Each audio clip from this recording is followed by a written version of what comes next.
Hey guys, welcome back to my channel. I'm Dr. Rusha Mandal. আমার চ্যানেলের নতুন নাম ডক্টর রুষা ভ্লগস অ্যান্ড আজকের ভিডিওতে ওয়েলকাম টু এভরিওয়ান।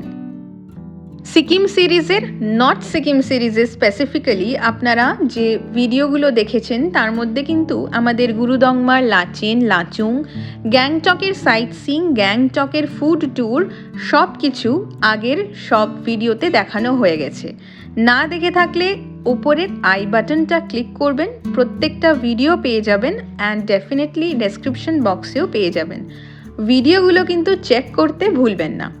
এর জাস্ট আগের ভিডিওতে আমরা গ্যাংটকের ফুড ট্যুরে গেছিলাম। লাস্ট দিন গ্যাংটকে অ্যান্ড অনেক রকমের খাবার ট্রাই করলাম, নেপালি থালি আর সিকিমিজ থালি আরও অনেক কিছু। কিন্তু এইবার সিকিমকে বিদায় জানানোর পালা। চলুন তাহলে আজকের ভিডিওতে যাওয়া যাক। আমাদের আজ এনজেপি থেকে ট্রেন আছে হাওড়ার বন্দে ভারত এক্সপ্রেস 3:05 যেটা এনজেপি থেকে ছাড়বে। তাই জন্য সকাল 8টা থেকে 8:30টার মধ্যে কিন্তু বেরিয়ে যেতে হবে, কারণ 1টার মধ্যে পৌঁছাতে হবে নিউ জলপাইগুড়ি। সকালবেলা উঠে ব্রেকফাস্ট করার আর টাইম পেলাম না, কিন্তু আমাদের যেহেতু কমপ্লিমেন্টারি ব্রেকফাস্ট, হোটেল থেকে কিন্তু খুব সুন্দর আলুর পরোটা তার সাথে আচার এবং সব কিছু প্যাক করে দিল যাতে আমরা রাস্তায় ব্রেকফাস্টটা করে নিতে পারি। গাড়ি ঠিক করেছি, গাড়ি ভাড়া পড়ছে 4,500 টাকা। গ্যাংটককে বিদায় জানানোর পালা। সত্যি এই কটা দিন যে কিভাবে কেটে গেল যেন বোঝাই যাচ্ছে না। শিলিগুড়ি 111 কিলোমিটার, 5 ঘন্টা মতন লাগে। তবে হ্যাঁ, আমাদের কিন্তু লাঞ্চও করে নিতে হবে, কারণ কি বন্দে ভারতে লাঞ্চ দেবে না, স্ন্যাক্স দেবে আর ডিনার দেবে। মনটা অবশ্যই ভারাক্রান্ত। এত দিনের সুন্দর যাত্রা এবার শেষ হতে চলেছে। নর্থ সিকিম কিন্তু দারুণ ঘুরলাম। দেখতে দেখতে একটা টানেলের মধ্যে ঢুকলো গাড়ি। এ যেন এক অন্যরকম দৃশ্য। নর্থ সিকিম ঘুরলাম আমরা একটা ট্রাভেল এজেন্টের থ্রু দিয়ে। সেই ট্রাভেল এজেন্টের ডিটেলস আমার এই ভিডিওর ডেসক্রিপশন বক্সে থাকবে, আপনারা ডেফিনেটলি চেক আউট করে নিতে পারেন।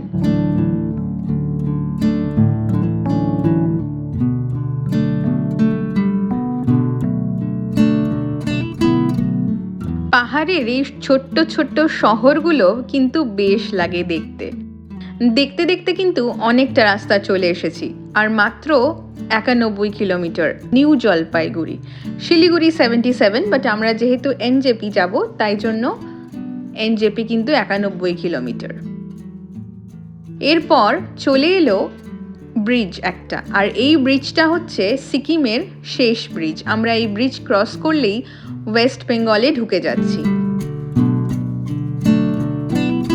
যেতে যেতে রাস্তার কিন্তু অনেক জায়গাতে কমলা লেবু বিক্রি হচ্ছে, আর এখানে এরকম একটা জায়গায় আমরা দাঁড়িয়ে কিন্তু বেশ কিছু কমলা লেবু কিনলাম। বানছে মানে ওই ধরুন 10টা মতন আছে বা 7টা মতন আছে, তো সেটা নিলাম। নিয়ে এইবার আমাদের গাড়ি দাঁড় করালো একটা হোটেলে। এই হোটেলটা ওদের মনে হয় প্যাকেজের মধ্যে বলতে পারেন, বিকজ যখনই এইখান দিয়ে যাওয়া হয় এই হোটেলেই কিন্তু সব গাড়ি দাঁড়ায়। হোটেলটার নাম অভিনয়। তো এইখানে আমরা খেলাম fried rice and chilli chicken, আর সিম্পল খাওয়া দাওয়া করে। বিশাল ভালো কোয়ালিটি নয় খাবারের, তবে পেট ভরানোর জন্য ইটস ফাইন। খাওয়া দাওয়া করে আবার যাত্রা শুরু। এইবার কিন্তু চলে এলো বেঙ্গল সাফারির যে জঙ্গল, সেই জঙ্গলটা। এই রাস্তাটার কোনো তুলনা হয় না, যখনই যায় তখনই ভীষণ সুন্দর লাগে।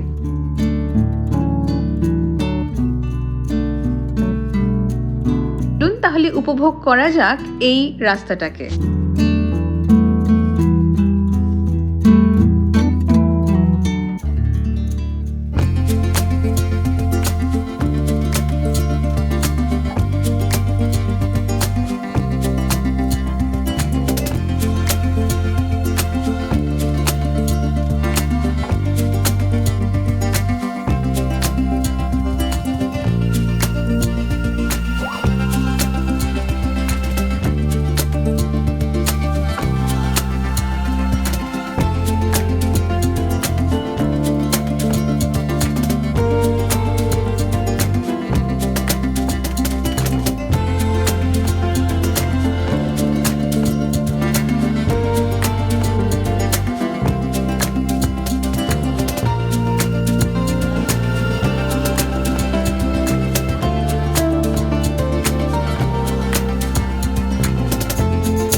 আমাদের বন্দে ভারতের টিকিট পড়েছে ওই 1400 সামথিং, মানে বলতে পারেন 1500 করে পার হেড। আমাদের নর্মাল যে চেয়ার কার সেটাতেই বুকিং, এক্সিকিউটিভ নয়। আমরা কিন্তু খুব তাড়াতাড়ি নিউ জলপাইগুড়ি পৌঁছে গেলাম। 1:30টার মধ্যেই এনজেপি পৌঁছে গেলাম, আর আমাদের তো লাঞ্চ করাই আছে, তাহলে আর কোনো কথা নয়, লাগেজ নিয়ে এইবার চলে যেতে হবে প্ল্যাটফর্মে। এখনও ট্রেন দেয়নি। এইবার আমরা ওভারব্রিজ দিয়ে হাঁটতে হাঁটতে প্ল্যাটফর্মের দিকে এগোচ্ছি। আজ কিন্তু বেশ গরম আছে।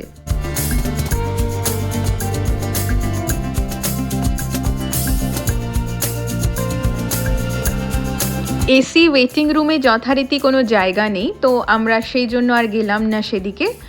বাইরেই দাঁড়িয়েছিলাম প্ল্যাটফর্মে, অ্যান্ড দেখতে দেখতে কিন্তু ট্রেন ঢুকছে। যেন মনে হচ্ছে কোনো সেলিব্রিটি স্টেশনে ঢুকছে। সবাই ক্যামেরা আর ফোন নিয়ে এগিয়ে চলেছে ট্রেনের ছবি তুলতে। সত্যি মনে হচ্ছে কোনো একটা কিন্তু ট্রেন আসছে। ফার্স্ট লুক অসাম, ট্রেনটা কিন্তু দারুণ দেখতে। লুক ওয়াইজ তো আমার ভীষণ ভালো লেগেছে, সাদা, অ্যান্ড পৌঁছে গেল ট্রেন প্ল্যাটফর্মে। সত্যি কিন্তু দেখতে খুব সুন্দর ট্রেনটা। আমার ফার্স্ট টাইম যাচ্ছি আমি বন্দে ভারতে, and it will be an experience definitely. সেই জন্যেই বন্দে ভারতে ডেফিনেটলি টিকিটটা কেটেছি।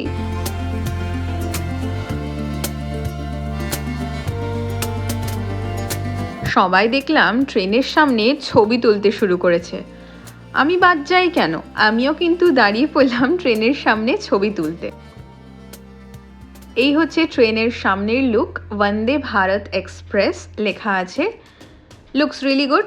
বুলেট ট্রেনের মতন কি? একটু তো লাগছে।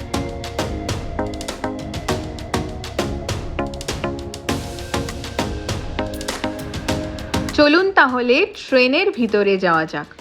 অটোমেটিক ডোরস, যেটা ঠিকঠাক কাজ করছে আপাতত। আর এখানে প্যান্ট্রি, এখানে দেখাই যাচ্ছে প্যান্ট্রি। আমাদের ফার্স্ট কোচটাই পড়েছে, মানে প্যান্ট্রির পরের কোচটা। And the look of the train is really nice. খুব ভালো ক্লিন করা, এখন এসেছে স্টেশনে তো ক্লিন করা। These are the seats, normal chair car seats. তো এগুলো হচ্ছে 360 ডিগ্রি যে ঘোরার ব্যাপার, এইসব নেই। এটা মাঝখানে seat. A very good thing about the seats হচ্ছে যে সিট নাম্বারটা কিন্তু ব্রেলে আছে। ব্রেল মানে যারা ব্লাইন্ড, যারা চোখে দেখতে পায় না, তারা কিন্তু ওটা টাচ করেও বুঝতে পারবে যে ওটা কোন সিট নাম্বার।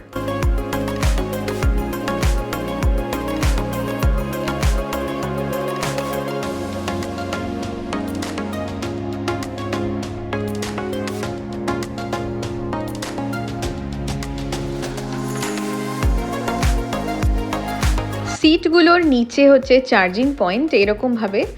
মানে প্রথমে আমি খুঁজে পাচ্ছিলাম না যে চার্জিং পয়েন্টটা কোথায়, বাট প্রত্যেকটা সিটের নিচেই কিন্তু সকেট আছে, অ্যান্ড ওখানে চার্জ আপনারা দিতে পারেন ফোনের। তো দিস ইজ আ থিং যেটা অনেকেই জানে না। ডিসপ্লে আছে, এরকম ডিসপ্লেতে লেখা আছে আজকের ডেট অ্যান্ড এভরিথিং। সিটসগুলো নিয়ে আমি একটু বলতে চাই। এই যে কোচটা, মানে নর্মাল চেয়ার কারের সিটসগুলো কিন্তু ভীষণই শক্ত, মানে আমার ভীষণ শক্ত লেগেছে। আই থিঙ্ক আপনাদেরও লাগবে। মানে মাথা রেখে ঘুমানোর মতন একদমই নয়। মাথা রাখলে মাথা ব্যথা হয়ে যাবে। একেবারে মনে হচ্ছে যেন জাস্ট নর্মাল যে প্লাস্টিকের সিট, তার উপরে একটা সিট কাভার দিয়ে দেওয়া হয়েছে। তো সিটগুলো একেবারেই কমফোর্টেবল নয়। আর আমি জানি না এক্সিকিউটিভ ক্লাসের যে সিট সেটা কীরকম, বাট এই সিটগুলো কিন্তু একেবারেই কমফোর্টেবল নয়। গেট প্রত্যেকটা কিন্তু খুলছে অটোমেটিক্যালি তা নয়। অনেকগুলো কোচেই দেখলাম গেট কিন্তু খুলছে না। টয়লেট এগুলো, আর টয়লেটটা এরকম বেশ সুন্দর দরজা টরজা আছে।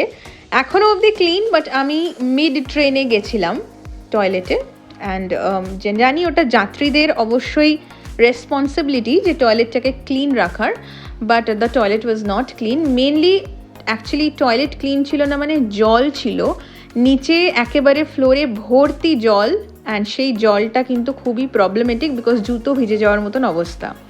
So these are not very good. I hope যে এগুলোকে ইমপ্রুভ করা যায়। 3:05 ট্রেন ছেড়ে দিল নিউ জলপাইগুড়ি স্টেশন থেকে। হাওড়া আমাদের গন্তব্য। আমি কিন্তু বেশ এক্সাইটেড বন্দে ভারতে ফার্স্ট টাইম ট্রাভেল করার জন্য। Hopefully my excitement will be catered to, আমার এক্সাইটমেন্টটা সাকসেসফুল হবে আই হোপ। যাই হোক, ট্রেন এখন আস্তে আস্তেই চলছে, আর স্টেশন এখনও যে স্টেশন ইয়ার্ড বা কারশেড এখনও ক্রস করেনি। কিছুক্ষণের মধ্যেই মানে ওই 4টের দিকে কিন্তু চলে এলো ইভিনিং স্ন্যাক্স। এই ইভিনিং স্ন্যাক্সের আমাদের একটু প্রবলেম হয়েছিল। So it was a big problem and a very very bad experience from my side. স্ন্যাক্সে কী কী আছে আগে বলে দিই। ডায়েট চূড়া টি মিক্স, ওখানে একটা খাস্তা কচুরি আছে, একটা ম্যাঙ্গো ড্রিঙ্ক আছে, একটা চিজ স্যান্ডউইচ আছে, আর চায়ের মধ্যে যে কিটটা ওর মধ্যে আছে সুগার, একটা দুধের প্যাকেট, একটা চায়ের যে ডিপ, এছাড়া একটা এক্সট্রা কেচাপের স্যাশে থাকে সেটা। স্ন্যাক্স নিয়ে কিছুই বলার নেই বিকজ সবই তো প্যাকেজড, অ্যান্ড কচুরি কিন্তু গরম ছিল না। তো এরপরে ডিনারে আমি বলবো, রিভিউ দেবো যে হাউ দ্যাট ওয়াজ, বাট এখানে আমার কিচ্ছু রিভিউ দেওয়ার নেই বিকজ সবই প্যাকেজড ফুড। বারসোই জাংশনে দাঁড়ালো ট্রেন, অ্যান্ড যেটা বলছিলাম যে আমার কিন্তু একটা খুব খারাপ এক্সপিরিয়েন্স হয়েছে বন্দে ভারতে ফুড নিয়েই সেটা, অ্যান্ড আমাকে অনেক জায়গায় কমপ্লেন করতে হয়েছে, রেলওয়ে সেবা, রেলওয়ে মদত এবং আরও টুইটার অনেক জায়গাতে কমপ্লেন করতে হয়েছে ট্রেনে বসে, তারপরে আমার প্রবলেমটা সলভ হয়। এরপরে ডিনার চলে এলো রাত 8টার সময়। মাঝখানে আমি আর ভিডিও করিনি because it was a bad experience, যেটা বললাম। ডিনারে কী কী আছে আপনাদেরকে দেখিয়ে দিই। ডিনারে আছে হচ্ছে, প্রথমেই যেটা আমি খুলছি সেটা চিকেন, ননভেজ নিয়েছি আমরা। তো চিকেন, এটা চিকেনের একটা কারি, ভাত আছে, পরোটা আছে, রুটি কিন্তু নয়, পরোটা, ডাল, এখানে একটা মিষ্টি দই, আর এটা একটা মাছের ওই চপ বলতে পারেন। আর এই যে চিকেনটার মধ্যে শ্রেডেড চিকেন আছে, অ্যান্ড তাছাড়া কিন্তু নর্মাল চিকেন পিসেসও আছে। আর এগুলোর পরে মোটামুটি আধ ঘন্টা পরে একটা আইসক্রিম দিয়ে গেল ওরা। সো এইটা আমরা কিনেছি, একটা প্লেট আমাদের কিনতে হয়েছিল, অ্যান্ড সেটার দাম হচ্ছে এই। কেন কিনতে হয়েছিল সেটা নিয়েই প্রবলেম হয়েছে। তো আপনারা জানতে চাইলে এটা ডেফিনেটলি আমি নেক্সট ভিডিওতে সব বিস্তারিত বলবো। বাট হ্যাঁ, বন্দে ভারতের এক্সপিরিয়েন্স আমার ভালো নয়। আমাদের ট্রেন 18 মিনিটস লেট ঢোকালো হাওড়াতে। তো আমার একদমই ভালো এক্সপিরিয়েন্স নয়। আই ওয়াজ রিয়েলি শকড অনেক কিছু কারণেই। ডিনারের কোয়ালিটি নিয়ে বলবো, চিকেনটা টেস্টি ছিল, বাট কোনো খাবার গরম ছিল না, একেবারে ঠান্ডা ছিল। জানি না এটা কখনকার তৈরি। যাই হোক, আপনাদের কোনো কমেন্ট থাকলে ডেফিনেটলি আমার কমেন্ট সেকশনে সেগুলো লিখতে ভুলবেন না। ভিডিও কেমন লাগলো অবশ্যই লিখবেন, চ্যানেলটাকে সাবস্ক্রাইব করবেন, অ্যান্ড ইয়েস, এই ভিডিওটা লাইক করবেন। সাবস্ক্রাইবের পাশে একটা বেল আইকন আছে, ওটা ক্লিক করবেন। Thank you so much for watching the full video.